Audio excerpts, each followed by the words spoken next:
Here we are again, another shooting. And while everyone fights over that, there's actually something really clear happening here that we can see right now. And yet, no one's really talking about it. So let's talk about it.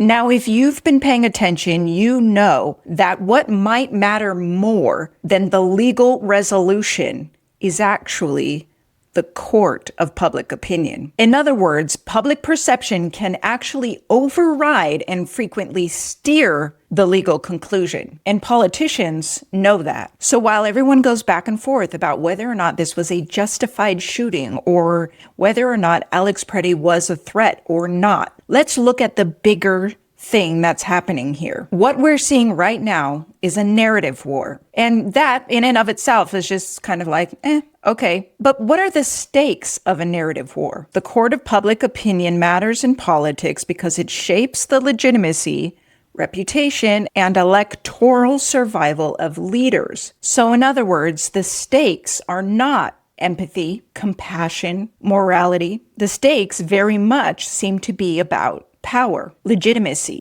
and politics. But here's the truth. Empathy, compassion, and morality are frequently the tools used to win in the court of public opinion. In other words, emotionally driven narratives are what sell. The court of public opinion relies on social media, news media, and public sentiment to form rapid, often emotional judgments.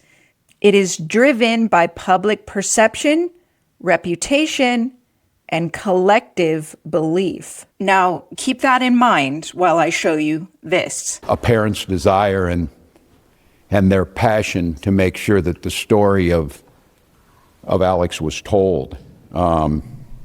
Someone who went to work to care for veterans, someone who was a valued coworker, someone who relished and lived in this state in a big way. It's out of here. And you talked about this in all those meetings with the White House and with Tom Homan and his team. Nobody asked about Alex or his family. So I appreciate you bringing that up. This family going through the horror of losing their son and then also to see him slandered like that. It's just not only slandered. I'm slandered by the top officials in the world, the most powerful people in the world. Now, here's a little part of that slander that he's talking about. At 9:05 a.m. Central Time, the Department of Homeland Security law enforcement officials and officers were conducting targeted operations in Minneapolis against an illegal alien whose criminal history included domestic assault with intentionally inflicting bodily harm, disorderly conduct, and driving without a valid license. An individual approached U.S. Border Patrol officers with a 9mm semi-automatic handgun. The officers attempted to disarm this individual, but the armed suspect reacted violently. Fearing for his life and for the lives of his fellow officers around him, an agent fired defensive shots. Medics were on the scene immediately and attempted to deliver medical aid to the subject, but he was pronounced dead at the scene. The suspect also had 2 magazines with ammunition in them that held dozens of rounds. He also had no ID. This looks like a situation where an individual arrived at the scene to inflict maximum damage on individuals and to kill law enforcement. Okay, so with Walz, we were on the left. Now with Kristi Noem, we're on the right. Let's actually show you something else from the right. The White House reposted this video. This person took my daughter so violently and so gruesomely and so graphically that they sealed the pictures. Because I don't want my granddaughters to see these pictures. These are the kind of criminals President Trump wants to remove from our country. These are the kind of criminals that we need to remove from our country. We are American citizens. Why should we allow people like this, violent criminals that have no conscience at all, to murder our mothers, our sisters, our daughters? I don't understand why there's even any kind of problem with this. And it's not that it's political, like the left or the right, although I understand different parties have used it in the past. But we have to look at it as we are American citizens.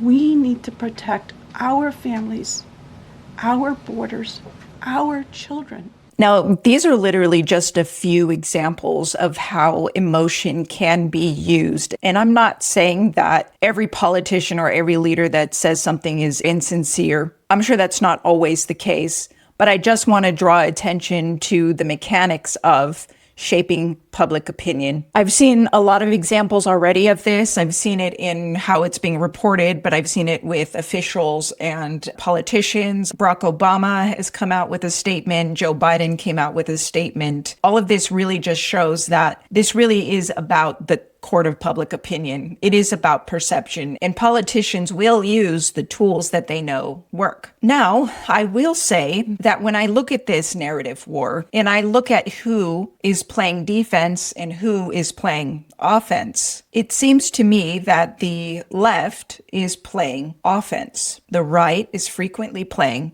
defense. And we can go further into speculating why that is and why it might be effective and so on. But I will just point out that the left is very good at using emotion and using storytelling to really drive home the points that they want to drive home. Now, ultimately, that's neither here nor there. Both sides do it. But what does that mean for you and me? Where does that put us, regular Americans? Well, I would argue in many ways it pits us against each other. If there's division in your family over this, it's working. Is the ultimate goal division? Well, I don't know, but it does seem to be the result. And when you see it from this higher level, you realize that maybe we're all just pawns. This isn't about us at all, at least not in any sort of empowering way.